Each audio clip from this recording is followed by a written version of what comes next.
নমস্কার, আপনারা দেখছেন ইন্সপায়ার বার্তা ইউটিউব চ্যানেল। শুরুতেই হেডলাইন। বাবলার অসম্পূর্ণ কাজ চৈতালি করবেন। মালদহে পৌঁছে মৃত কাউন্সিলরের স্ত্রীর পাশে মমতা। 8 সদস্যের বিশেষজ্ঞ কমিটি গড়ল উচ্চশিক্ষা দপ্তর। সঞ্জয়ের একমাত্র সাজা হওয়া উচিত ফাঁসি, মন্তব্য করলেন অভিষেক। আশাকর্মীরাও পাবে সরকারি স্মার্টফোন, একগুচ্ছ ঘোষণা মমতার। প্রিয় দর্শক, এবার আসছি বিস্তারিত খবরে। সোমবার বিকালে মালদহে নেমেই মুখ্যমন্ত্রী মমতা বন্দ্যোপাধ্যায় পৌঁছে গেলেন মৃত কাউন্সিলরের দুলাল সরকারের বাড়ি। চৈতালি সরকারের সঙ্গে বেশ কিছু সময় কথা বললেন। এদিন বিকেলে 4টের কিছু আগে মুখ্যমন্ত্রী কনভয় ও বাড়ির সামনে এসে থামে।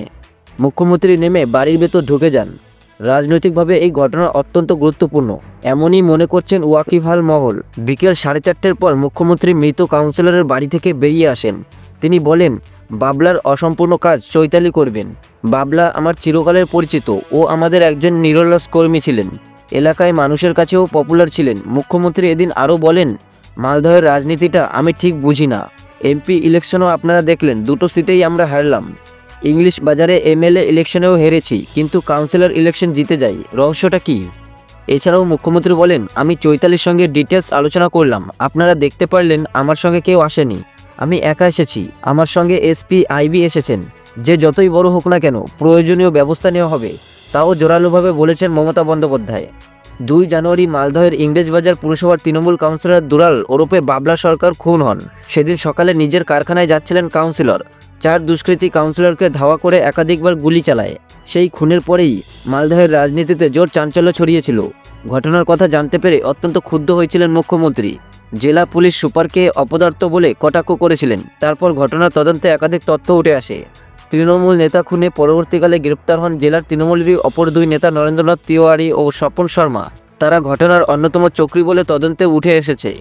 এখনও অবধি ওই ঘটনায় মোট 8 জনকে গ্রেপ্তার করেছে পুলিশ। দিন কয়েক আগে বিহারের পূর্ণিয়া থেকে গ্রেপ্তার হয়েছে শার্প শুটার মোহাম্মদ আসরার। খুনের ঘটনার পর থেকেই দুলাল সরকারের স্ত্রী চৈতালি সরকার একাধিক মন্তব্য করেছিলেন। তিনি ঘটনার পিছনে চক্রান্তের কথাও বলেছিলেন। এদিন চৈতালি সরকার বলেন, আমার যা বলার আমি দিদিকে বলেছি। মুখ্যমন্ত্রী ধৈর্য ধরে শুনেছেন। আমি এদিনের অপেক্ষায় ছিলাম। দিদিকে অনেক ধন্যবাদ আমার কথা শোনার জন্য, আমার পাশে দাঁড়িয়েছেন। 8 সদস্যের বিশেষজ্ঞ কমিটি গড়ল উচ্চশিক্ষা দপ্তর। কলেজ ও বিশ্ববিদ্যালয়ের শিক্ষক ও অন্যান্য একাডেমিক স্টাফ নিয়োগের ক্ষেত্রে বিশ্ববিদ্যালয় মঞ্জুরি কমিশনের তৈরি করা নয়া খসড়া রাজ্য সরকার মানবে কি মানবে না তা ঠিক করতে 8 সদস্যের বিশেষজ্ঞ কমিটি গঠন করল উচ্চশিক্ষা দপ্তর। এই কমিটির চেয়ারম্যান করা হয়েছে উচ্চশিক্ষা কাউন্সিলরের অ্যাডভাইজার দেবনারায়ণ বন্দ্যোপাধ্যায়কে।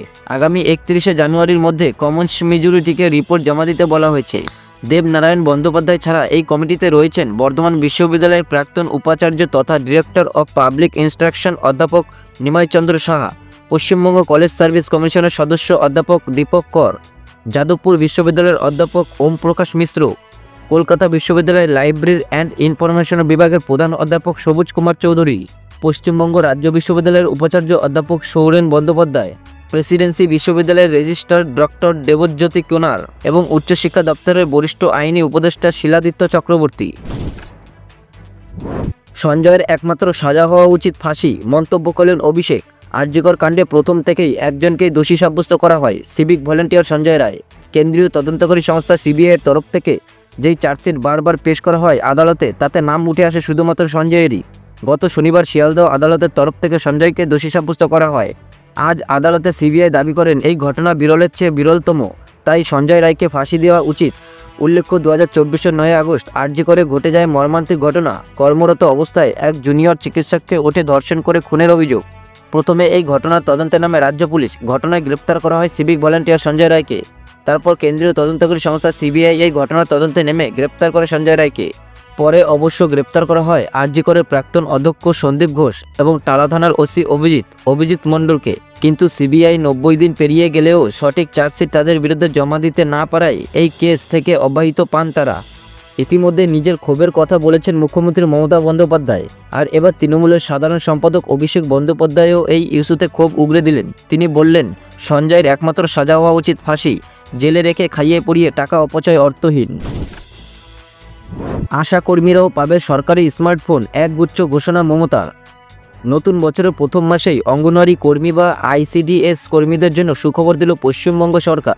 আজ মুর্শিদাবাদের লালবাগের হাজারদুয়ারি নবাব বাহাদুর ইনস্টিটিউশনের মাঠে প্রশাসনিক সভার আয়োজন করা হয়েছিল। সেখানেই আশা কর্মীদের ফোন দেওয়ার বড় ঘোষণা করলেন মুখ্যমন্ত্রী মমতা বন্দ্যোপাধ্যায়। কবে হাতে পাবেন ফোন জানতে আজকের প্রতিবেদন শেষ অবধি দেখুন। আশা কর্মীদের জন্য মোবাইল দেওয়ার ঘোষণার পাশাপাশি বাংলার বাড়ি প্রসঙ্গেও বেশ কিছু কথা বলেন মুখ্যমন্ত্রী। তিনি বলেন, একটি সার্ভে করে দেখা গিয়েছে 28 লক্ষ মানুষ বাংলার বাড়ি পেতে পারেন। এর মধ্যে 12 লক্ষ মানুষ আর্থিক টাকা পেয়ে গেছেন, বাকি 16 লক্ষ মানুষও টাকা পেয়ে যাবেন। এদিনের মঞ্চ থেকে দুয়ারে সরকারের ক্যাম্পেরও ঘোষণা করা হয়। এখানেই শেষ নয়, মঞ্চ থেকে ওবিসি সার্টিফিকেট নিয়েও মন্তব্য করেন তিনি। মুখ্যমন্ত্রীর মতে, কোর্টের নির্দেশে যাদের ওবিসি সার্টিফিকেট বাতিল হয়েছে চিন্তা করবেন না, আমরাও বড় আইনজীবীদের দিয়েছি। রাজনীতি করে 26,000 শিক্ষকদের বাতিল করা হয়েছে। আর ওয়াকফ প্রপার্টি দখল করতে হবে, ওবিসি রিজার্ভেশন কেড়ে নিতে হবে, এনআরসি করতে হবে, এগুলো বিজেপির কথা। আমি থাকতে ওসব করতে দেব না।